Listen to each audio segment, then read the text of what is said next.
I need a guinea pig. Who's good at current events, history? Oh, Sarah, they're pointing at you.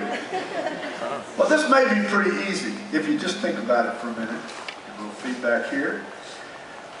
What national event, and I'm giving you a little clue there, what national event will take place next year, 2013, on January the 20th? The inauguration of the President of the United States. Give that young lady a round of applause. Did everybody get that? You might take a note. January 20th, inauguration of the next President of the United States, sworn in for another 4 years of service by the President, whomever that may end up being, right? What? We don't need to get political here. And wouldn't it be fair to say that this inauguration business is really a big deal for our country? In fact, it's such a big deal that the festivities associated with the inauguration of a president are always fantastic. Wouldn't you agree? And the crowds that gather for these occasions are really huge most of the time. We all have an investment in the one who governs us. And the celebration, if you'll recall, begins with that very formal swearing-in ceremony with all of its pomp and circumstance. And then there's usually this long parade with hundreds of horses and thousands of spectators and limousines with dignitaries and military groups and all of that just flowing by the reviewing stand to honor the president just sworn in. And then, as if all that wasn't enough, what happens in the evening? The balls. Balls everywhere in the Washington, D.C. area, so folks can go and party and dance and eat and drink and all the things that folks do when they're celebrating a significant event in life. And I don't know how it strikes you, but it seems to me that after some 220 years or so of inaugurating presidents, we've got it down to a fine art, don't you think? But my brothers and sisters, today, on Sunday, April the 1st, April Fool's Day, 2012, we celebrate an inauguration of a different sort. We remember an old story about the day Jesus of Nazareth was proclaimed king. On that day, there was a carefully planned inaugural parade. In fact, Mark's gospel pays great attention to the arrangements that were made for this inaugural parade. Signals were worked out in advance for Jesus to acquire his mode of transportation in the parade. And was it an armored limousine? No, no, no. In Mark's story, it was a colt, an animal never ridden. But did you notice in the story all of the arrangements that had been made to acquire that colt? The words to say if someone objected or raised a question about why the colt was being taken. Once it was identified that the Lord was in need of the colt, everything was good.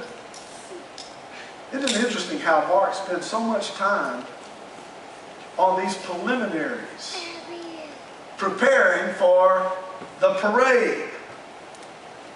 Now, one commentator has called Jesus' inaugural parade a piece of street theater designed to mock the imperial power of Rome and even the expectations of many of Jesus' own people. You see, Jesus planned his entry into the city of Jerusalem from the east, beginning at the Mount of Olives.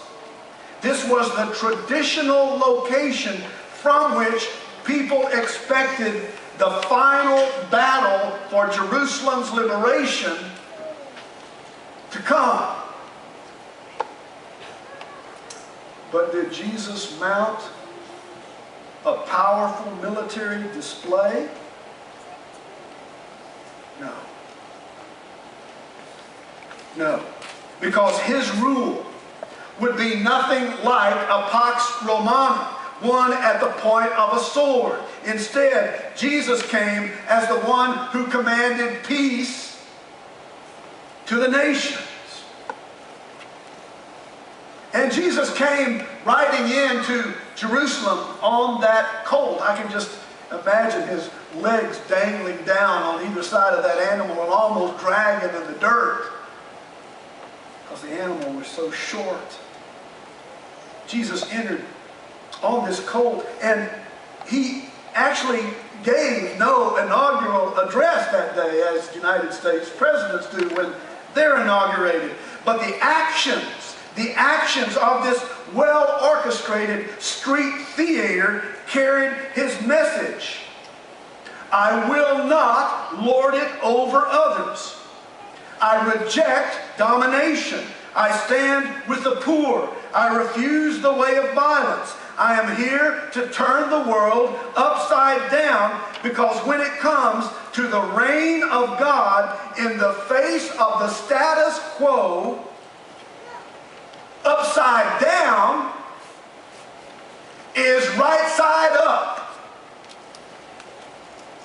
Upside down is right side up. As for the crowds that day, Mark only says that there were many people.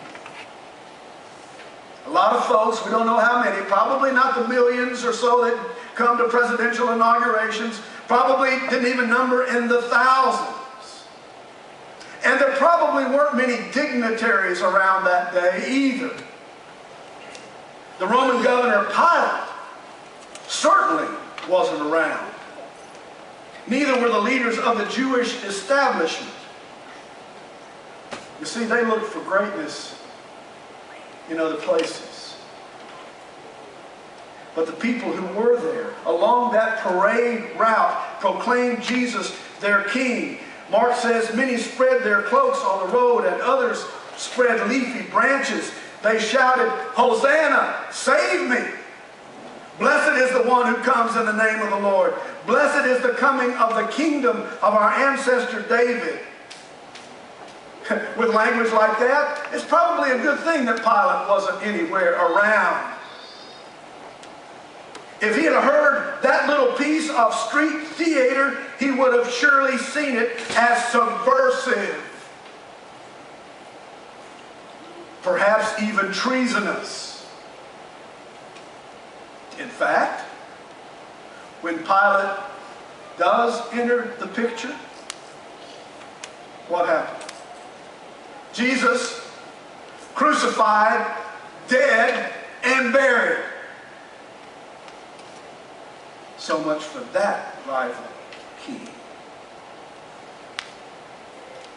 And I guess when it comes to those crowds, those adoring crowds on Palm Sunday, by the time Friday rolled around, their tune had changed.